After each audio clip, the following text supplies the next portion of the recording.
You ask Tiger to solve. This deals with linear equations with one unknown. The final result is v equals 9.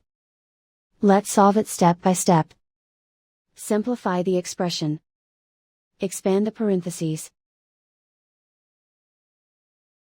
Simplify the arithmetic.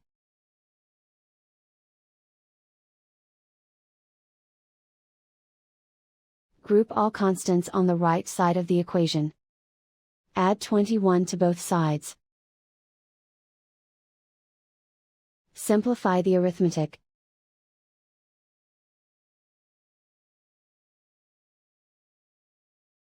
Isolate the v. Divide both sides by 3.